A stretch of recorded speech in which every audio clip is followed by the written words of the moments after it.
Right breaking news చూస్తున్నాం. తెలంగాణలో party మారిన ఎమ్మెల్యేల వ్యవహారం రోజు రోజుకు ఉత్కంఠ రేపుతోంది. ఫిరాయింపు ఎమ్మెల్యేలపై 3 నెలల్లో నిర్ణయం తీసుకోవాలని స్పీకర్కు ఆదేశిస్తూ గత నెలలో కోర్టు తీర్పు ఇచ్చింది.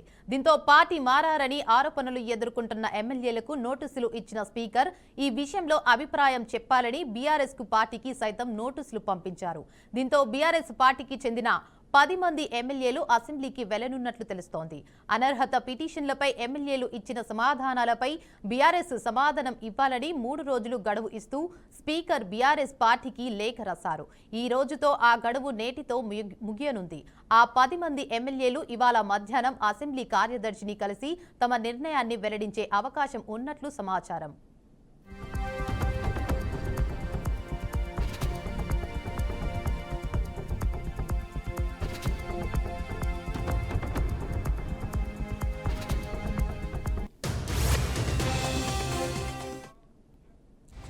బ్రేకింగ్ న్యూస్ చూస్తున్నాం. తెలంగాణలో పార్టీ మారిన ఎమ్మెల్యేల వ్యవహారం రోజు రోజుకు ఉత్కంఠ రేపుతోంది. ఫిరాయింపు ఎమ్మెల్యేలపై 3 నెలల్లో నిర్ణయం తీసుకోవాలని స్పీకర్కు ఆదేశిస్తూ గత నెలలో కోర్టు తీర్పు ఇచ్చింది. దీంతో పార్టీ మారారని ఆరోపణలు ఎదుర్కొంటున్న ఎమ్మెల్యేలకు నోటీసులు ఇచ్చిన స్పీకర్ ఈ విషయంలో అభిప్రాయం చెప్పాలని బీఆర్ఎస్ పార్టీకి సైతం నోటీసులు పంపించారు. దీంతో బీఆర్ఎస్ పార్టీకి చెందిన 10 మంది ఎమ్మెల్యేలు అసెంబ్లీకి వెళ్లనున్నట్లు తెలుస్తోంది. అనర్హత పిటిషన్లపై ఎమ్మెల్యేలు ఇచ్చిన సమాధానాలపై బీఆర్ఎస్ సమాధానం ఇవ్వాలని 3 రోజులు గడువు ఇస్తూ స్పీకర్ బీఆర్ఎస్ పార్టీకి లేఖ రాశారు. ఈ రోజుతో ఆ గడువు నేటితో ముగియనుంది. ఇక ఆ 10 మంది ఎమ్మెల్యేలు ఇవాళ మధ్యాహ్నం అసెంబ్లీ కార్యదర్శిని కలిసి తమ నిర్ణయాన్ని వెల్లడించే అవకాశం ఉన్నట్లు సమాచారం.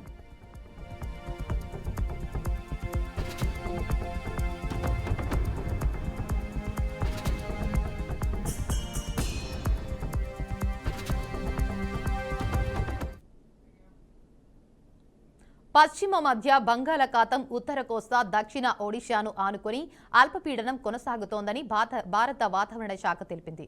దీని ప్రభావంతో రాబోయే 24 గంటల్లో ఆంధ్రప్రదేశ్ అంతటా భారీ వర్షాలు పడే అవకాశం ఉందని అధికారులు హెచ్చరించారు. పలు చోట్ల ఉరుములు, మెరుపులతో కూడిన వర్షాలు పడతాయని తెలిపారు.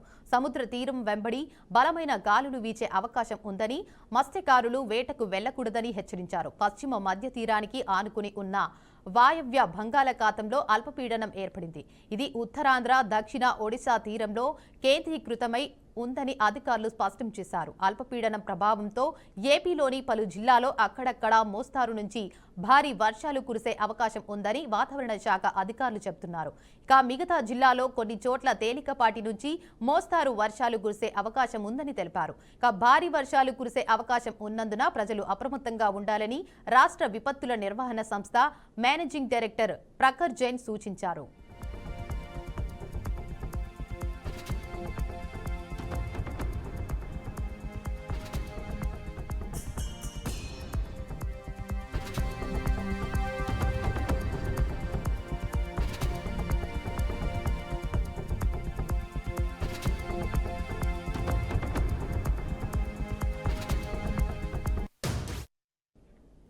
పశ్చిమ మధ్య బంగాళాఖాతం, ఉత్తర కోస్తా, దక్షిణ ఒడిశాను ఆనుకొని అల్పపీడనం కొనసాగుతోందని భారత వాతావరణ శాఖ తెలిపింది. దీని ప్రభావంతో రాబోయే 24 గంటల్లో ఆంధ్రప్రదేశ్ అంతటా భారీ వర్షాలు పడే అవకాశం ఉందని అధికారులు హెచ్చరించారు. పలు చోట్ల ఉరుములు, మెరుపులతో కూడిన వర్షాలు పడతాయని తెలిపారు. సముద్ర తీరం వెంబడి బలమైన గాలులు వీచే అవకాశం ఉందని, మత్స్యకారులు వేటకు వెళ్లకూడదని హెచ్చరించారు. ఇక పశ్చిమ మధ్య తీరానికి ఆనుకొని ఉన్న వాయువ్య బంగాళాఖాతంలో అల్పపీడనం ఏర్పడింది. ఇది ఉత్తరాంధ్ర, దక్షిణ ఒడిశా తీరంలో కేంద్రీకృతమై ఉందని అధికారులు స్పష్టం చేశారు. అల్పపీడనం ప్రభావంతో ఏపీలోని పలు జిల్లాలో అక్కడక్కడ మోస్తారు నుంచి భారీ వర్షాలు కురిసే అవకాశం ఉందని వాతావరణ శాఖ అధికారులు చెబుతున్నారు. ఇక మిగతా జిల్లాలో కొన్ని చోట్ల తేలికపాటి నుంచి మోస్తారు వర్షాలు కురిసే అవకాశం ఉందని తెలిపారు.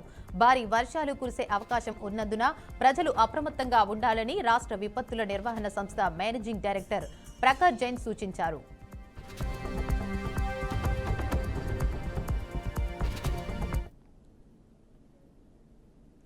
ఈ రోజు హిందీ దివాస్ సందర్భంగా కేంద్ర హోంమంత్రి అమిత్ షా దేశ ప్రజలకు కీలక సందేశంతో పాటు శుభాకాంక్షలు తెలిపారు. ప్రధాని నరేంద్ర మోదీ నాయకత్వంలో గత దశాబ్దం భారతీయ భాషలు, సంస్కృతి పునరుజ్జీవనం పొందిన యుగమని అన్నారు. అలాగే ప్రధాని మోడీ యుఎన్, G20, SCO వంటి అంతర్జాతీయ వేదికలపై హిందీతో పాటు భారతీయ భాషల్లో మాట్లాడిన దేశ గౌరవాన్ని పెంచారు.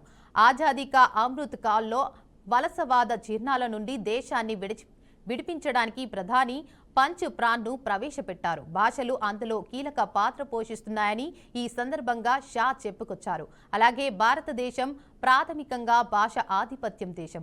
మన భాషలు చరిత్ర, సంస్కృతి, సంప్రదాయాలు, జ్ఞానం, సైన్స్, తత్వశాస్త్రం, ఆధ్యాత్మికతను తరతరాలకు అందిస్తున్నాయి. ఇక భాషలు మనకు ఐక్యతను, అభివృద్ధిని అందించే శక్తి కలిగి ఉన్నాయని స్వాతంత్ర్యం ఉద్యమంలో హిందీతో పాటు అన్ని భారతీయ భాషల కవులు, రచయితలు, నాటకకర్తలు జానపద కథలు, పాటలు, నాటకాల ద్వారా స్వేచ్ఛా భావాన్ని బలపరిచారు.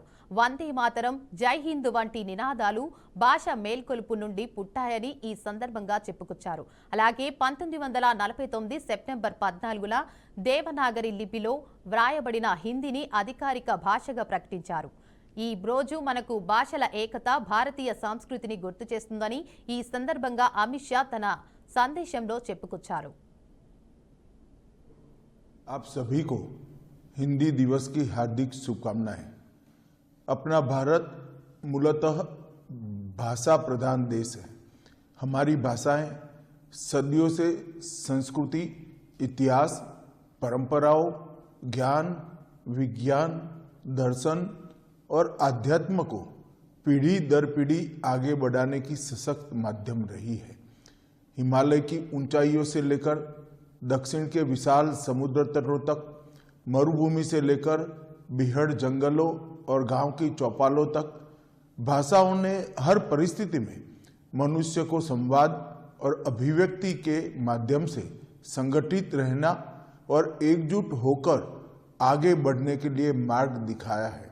मिलकर चलो, मिलकर सोचो, मिलकर बोलो, यही हमारी भाषाई सांस्कृतिक चेतना का मूल मंत्र रहा है। भारत की भाषाओं की सबसे बड़ी विशेषता यह रही है कि उन्होंने हर वर्ग और समुदाय को अभिव्यक्ति का अवसर दिया।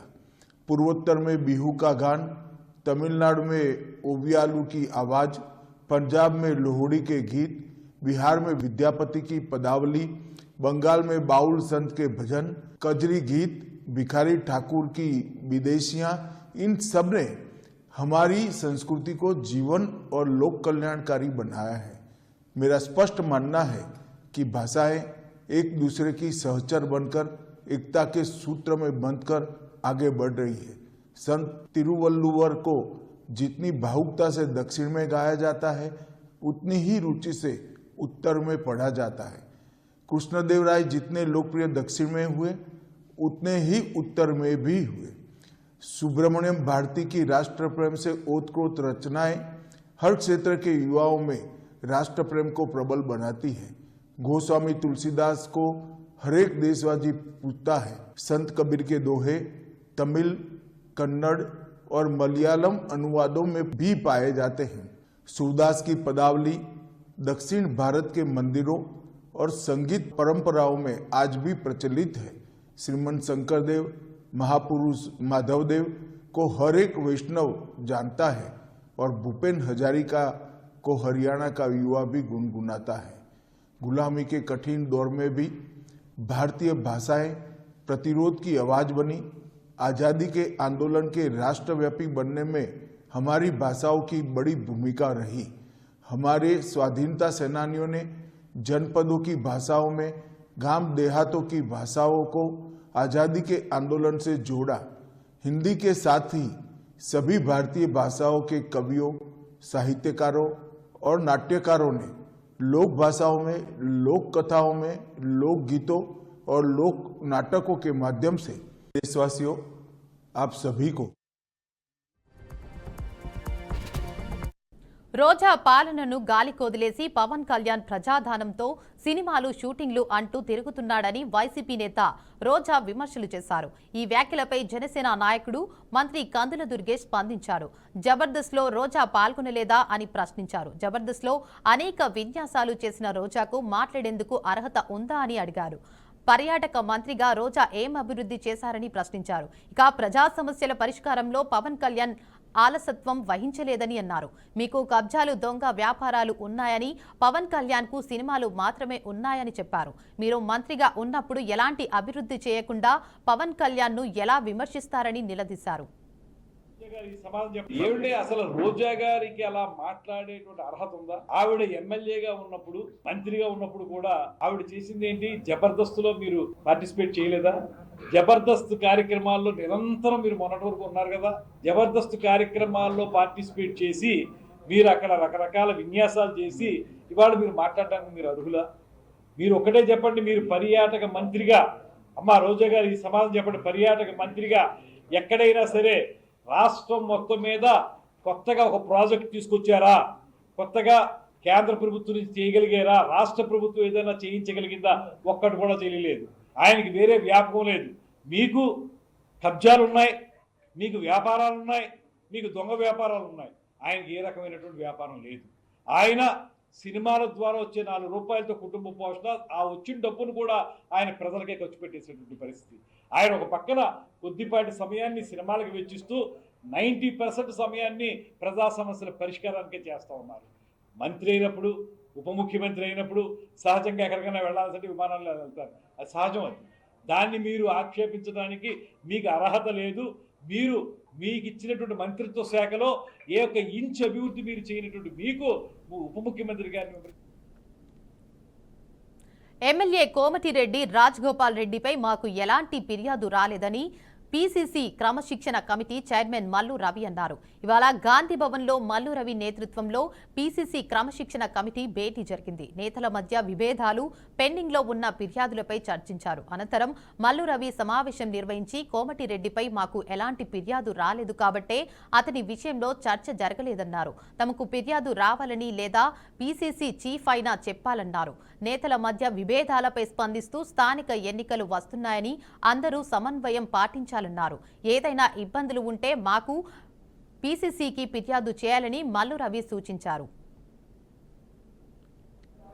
ఆ కంప్లైంట్ మీద ఈరోజు గజ్వేల్ నర్సారెడ్డి గారిని గాంధీ భవన్కు పిలిచి వారికి షోకాజ్ నోటీస్ ఇచ్చి వారం రోజుల్లో దాని మీద రిప్లై ఇవ్వాలని కోరటం జరిగింది. ఆ రిప్లై ఇచ్చిన తర్వాత కంప్లైంట్ ఇచ్చిన వాళ్ళని కూడా పిలిచి తర్వాత వీరిని కూడా పిలిచి ఏ రకమైన చర్యలు తీసుకోవాలో నిర్ణయం చేయడం జరుగుతుంది. అదే రకంగా నిన్న మొన్న పిసిసి అధ్యక్షుడు గారు మా శ్యామ్మోహన్ వైస్ చైర్మన్ గారిని పిలిచి అక్కడ సిద్దిపేటలో పోటీ చేసినటువంటి అభ్యర్థి పూజల హరికృష్ణ గారి మీద ఒక కంప్లైంట్ పిసిసి అధ్యక్షుడి దగ్గరికి వచ్చింది. దాన్ని మన శ్యామ్ గారికి ఇచ్చి డిసిప్లినరీ కమిటీలో మాట్లాడాలని చెప్పారు. దానికి కూడా షోకాజ్ నోటీస్ పంపించి వారి ఎక్స్ప్లెనేషన్ వారం 10 రోజుల్లో తీసుకుని దాని రిప్లై వచ్చిన తర్వాత దాని మీద కూడా తదుపరి చర్యలు తీసుకోవడం జరుగుతుంది. ఇప్పుడు రాజగోపాల్ రెడ్డి కానీ లేకపోతే మీకు ఇంట్రెస్ట్ ఉన్న వేరే క్యాండిడేట్స్ గురించి కానీ పనిచేసేటటువంటి అవకాశం డిసిప్లినరీ కమిటీకి లేదు. డిసిప్లినరీ కమిటీకి కంప్లైంట్ రావాలా, అక్కడ వ్యక్తుల ద్వారా రావాలా, లేకపోతే పిసిసి అధ్యక్షుడి ద్వారా రావాలి. నేను చెప్పింది రాసుకోండి, మీరు అడిగింది కదా. రాలేదు కాబట్టి మేము దాని మీద ఏం మాట్లాడలేదు.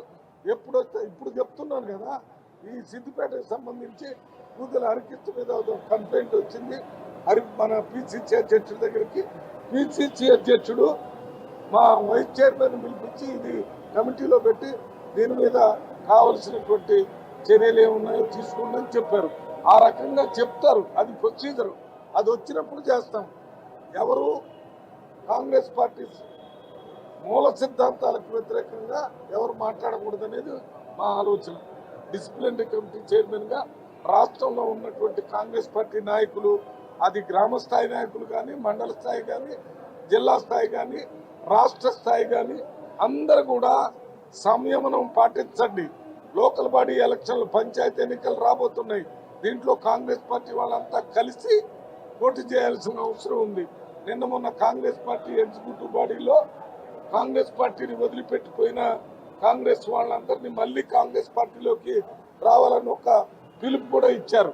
ఆ పిలుపుకు అనుగుణంగా నేను కూడా చెప్తున్నాను, కాంగ్రెస్ పార్టీ మీద తాత్కాలికంగా కొన్ని కారణాల వల్ల, స్థానిక కారణాలు కానీ లేక వారికి ఇబ్బంది కానీ ఏదైనా ఉంటే వెళ్ళిన వాళ్ళు ఉంటే వాళ్ళందరూ మళ్ళీ కాంగ్రెస్ పార్టీలోకి రావాలని కాంగ్రెస్ పార్టీయే మొత్తం తెలంగాణలో కోరుతున్న సందర్భంగా కాంగ్రెస్ పార్టీలో ఉన్న లీడర్స్ అందరూ కూడా మరి ఈ క్రమశిక్షణకు లోబడి మీకు కావాల్సిన సమస్యలు ఏమైనా ఉంటే పార్టీ ఆఫీసులు అక్కడ డీసీసీ అధ్యక్షుడి దగ్గర లేకపోతే పిసిసి అధ్యక్షుడి దగ్గర తర్వాత సీఎం దగ్గర లేకపోతే ఇన్ఛార్జి మీనాక్షి నటరాజన్ గారి దగ్గర కూడా మాట్లాడుకోవచ్చు. అంతేగాని ఎలక్ట్రానిక్ మీడియా ప్రింట్ మీడియాకి పోయి మాట్లాడటం వల్ల మీరు ఎవరి మీద అయితే మాట్లాడుతున్నారో వారికి నష్టం జరగాలని మీరు అనుకుంటున్నారు, కానీ వారికి కాదు నష్టం జరిగేది కాంగ్రెస్ పార్టీకి. అందులో భాగంగా ఉన్న మీకు కూడా నష్టం జరిగింది, మాకు కూడా నష్టం జరిగింది. అందువల్ల ఆ రకంగా ఎవరు మాట్లాడొద్దని అందరికీ విజ్ఞప్తి చేస్తున్నారు. గద్వాలలో కేటీఆర్ కాంగ్రెస్ పార్టీ మీద ముఖ్యంగా సీఎం పైన విమర్శించడం జరిగింది. ఎన్నికల బై ఎలక్షన్ రమ్మంటున్నారు. కేటీఆర్ గారు తాను దొవ్వుకున్న గుంటలో తానే పడ్డారు. కేటీఆర్ హరీష్ రావు ఇవాళ శ్రీరంగ నీతులు చెప్తున్నారు. రాజకీయ పార్టీ నాయకులు వాళ్ళు, మేము సన్యాసుల పార్టీ నాయకులు, మేము కూడా రాజకీయ పార్టీ నాయకులు. మీరే కదా మా దగ్గర ఉన్నటువంటి 14-15 మంది ఎమ్మెల్యేలని కాంగ్రెస్ పార్టీలో గెలుచున్న వాళ్ళని మీకు అవసరం లేకపోయినా Congress party leader of opposition గా schedule caste person Mallu Bhatti Vikramarka గారు ఉంటే ఆయనకు ఆ నంబర్ లేకుండా చేసి ప్రతిపక్ష పార్టీలో కేబినెట్